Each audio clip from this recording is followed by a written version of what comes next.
أَمَّن يُجِيبُ الْمُضْطَرَّ إِذَا دَعَاهُ وَيَكْشِفُ السُّوءَ نحمده ونصلي على رسوله الكريم اما بعد فاعوذ باللہ من الشیطان الرجیم بسم اللہ الرحمن الرحیم السلام علیکم ورحمۃ اللہ وبرکاتہ۔ دوستو، کیا آپ کی شادی نہیں ہو رہی؟ کیا آپ کی عمر گزرتی جا رہی ہے؟ خاص طور پر بچیوں کے معاملے میں والدین بڑا پریشان ہوتے ہیں۔ بیٹی جوان ہو، رشتے نہ آ رہے ہوں تو پریشانی بڑھتی چلی جاتی ہے۔ تو اس کے لیے قرآن کریم کی یہ آیت مبارکہ بسم اللہ الرحمن الرحیم ان الفضل بید اللہ یؤتیہ من یشاء واللہ واسع علیم، اس آیت مبارکہ کے متعلق عاملین اکابرین جو قرآنی آیات سے عبادات اور معاملات کے حوالے سے عمل بتاتے ہیں، وہ لکھتے ہیں کہ یہ انتہائی طاقتور عمل ہے اس کام کے لیے، یعنی شادی کے اسباب پیدا ہو جاتے ہیں۔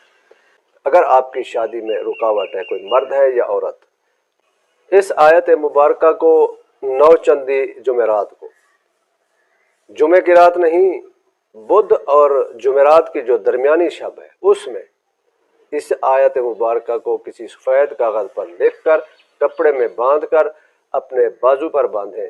اگر مرد ہے تو دائیں بازو پر، اور اگر عورت ہے تو بائیں بازو پر باندھے بھی صحیح اور اس کا ورد بھی کرے، اور یہ عمل 11 دن، 21 دن اور 41 دن اس کو پڑھتی رہے، اول آخر 11 مرتبہ درود شریف کے ساتھ 313 مرتبہ، اور اپنے مقصد کے لیے دعا بھی کرے، تو بہت جلد شادی کے اسباب پیدا ہو جاتے ہیں۔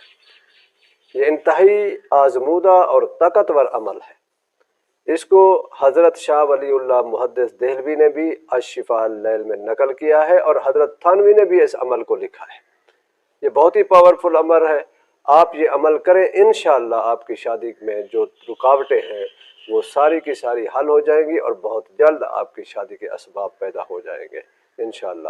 ویڈیو اگر اچھی لگی ہو تو دوسروں کو بھی ضرور شیئر کر دیا کریں۔ آپ کا ایک شیئر کسی دوسرے کی شادی میں آسانی پیدا کرنے کا ذریعہ بن سکتا ہے، اور پھر وہ آپ کو دعائیں بھی دے گا۔ مزید اس طرح کی ویڈیوز کے لیے ہمارے چینل کو ضرور سبسکرائب کریں۔